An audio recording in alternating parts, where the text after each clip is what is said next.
আসসালামু আলাইকুম। আমার প্রিয় নতুন হোমিওপ্যাথি চিকিৎসক, আজকে একটি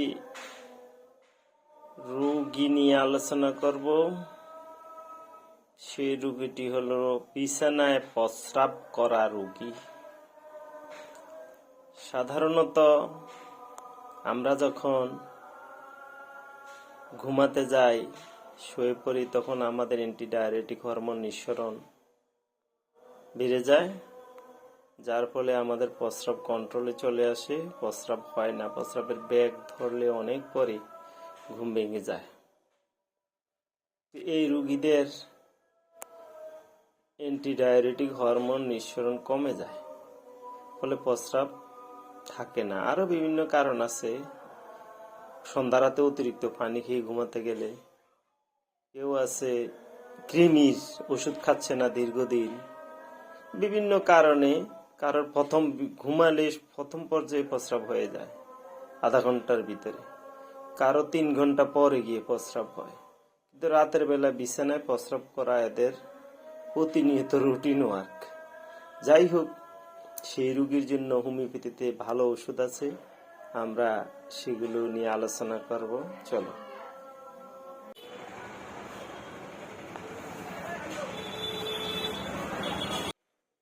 মেডিসিনে যাওয়ার আগে আরো কিছু কারণ বলি। যেমন শীতকালে বেশিরভাগ প্রস্রাব করে অনেকে, গরমকালে করে না। কেউ কেউ আছে কৃমি বেড়ে যাওয়ার কারণে কৃমির ওষুধ না খাওয়ার কারণে হয়, কৃমির ওষুধ খেলে আবার এটা ভালো হয়ে যায়। কারোর আছে ইউরিনারি ট্র্যাক্টে ইনফেকশন আছে, এই জন্য হচ্ছে। কারো সন্ধ্যা রাতে ঘুমানোর পর বেশি পানি খেয়ে ফেলছে, এই জন্য হচ্ছে। কারো মূত্রথলি ছোট, ধারণ ক্ষমতা কম, এই জন্য হচ্ছে। গভীর ঘুমে অনেকে প্রস্রাবের ব্যাগ হয়েছে, ঘুম ভাঙে না, ঘুমায় না, তখন প্রস্রাব করে দেয়। কেউ আছে ওই যে নার্ভ অপরিপক্কতার, কারোর অ্যান্টিডায়ারেটিক হরমোন নিঃসরণ কম হয়, এই জন্য প্রস্রাব ধরে রাখতে পারে না। কার পারিবারিক ইতিহাস আছে, তার মা এরকম করতো, অথবা তার বাবার ছোটকালে এই অভ্যাস ছিল, এটা হলো জেনেটিক। কেউ ভয় পেয়ে আতঙ্কে এরকম প্রস্রাব করে দেয়। শিশুর মানসিক চাপ বাড়লে, স্কুলে পড়ালেখার চাপ দিলে, বা শাস্তির ভয়ে, ইউরিনারি ট্র্যাক্টে কারো ইনফেকশন থাকলে, কারো কোষ্ঠকাঠিন্যের কারণে এরকম হয়ে যায়। কারোর ছোটকালো ডায়াবেটিস হয়, বা বড়কালো ডায়াবেটিসের কারণে বিছানায় প্রস্রাব করে দিতে পারে। চিনিযুক্ত খাবার বেশি খেলে তাদেরও এমনটি হয়। তবে এই কতগুলো লক্ষণের পরও, এগুলোর চিকিৎসা করার পরও দেখা যায় বিছানায় প্রস্রাব করে দেয়, তাদের জন্য আমরা ক্যান্ট রেপার্টরি থেকে ওষুধগুলো দেখাচ্ছি। চলো।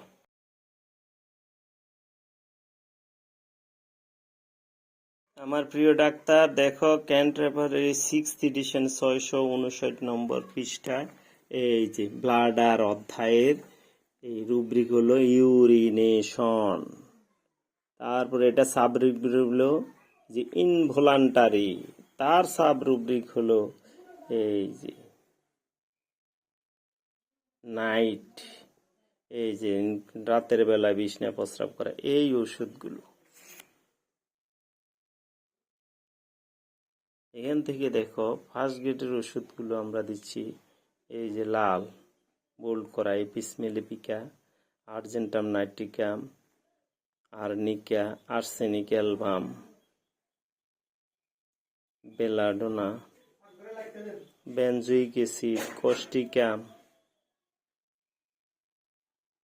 Equisetum, ferrum, graphites, creosote, lac caninum, mag phos, nitric acid, nux ভূমিকা, রাস্টক্স, ফালসেটিলা, সিপিয়া, সালফার, সাইলেশিয়া। আরো ওষুধ আছে সেকেন্ড গ্রেডে, যেগুলো নীল, ইটালিক। থার্ড গ্রেডের ওষুধগুলো যেমন কালো সাধারণ অক্ষরে লেখা।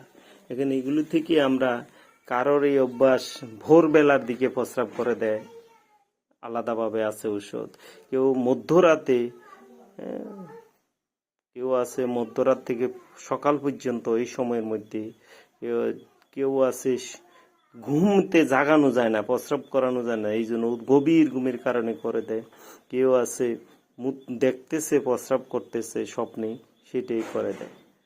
কেউ আছে প্রথম নিদ্রায় আধা ঘন্টার ভিতরে প্রস্রাব করে দেয়, যতক্ষণে ঘুমাক প্রথম রাতে প্রস্রাব করে দেয়। কারোর আক্ষেপিক সজ্জামূত্র, প্রস্রাবের থলিতে আক্ষেপ হয়, মূত্র প্রোস্টেটিক গ্ল্যান্ড আক্ষেপ হয়, প্রস্রাব করে দেয়।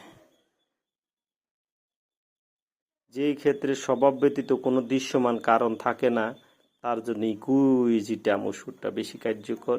আর কেউ আছে প্রতি রাতে করে না, সপ্তাহে প্রতি রাতে একবার দুইবার করে, এইগুলোর জন্য শুধু চায়না ওষুধটা।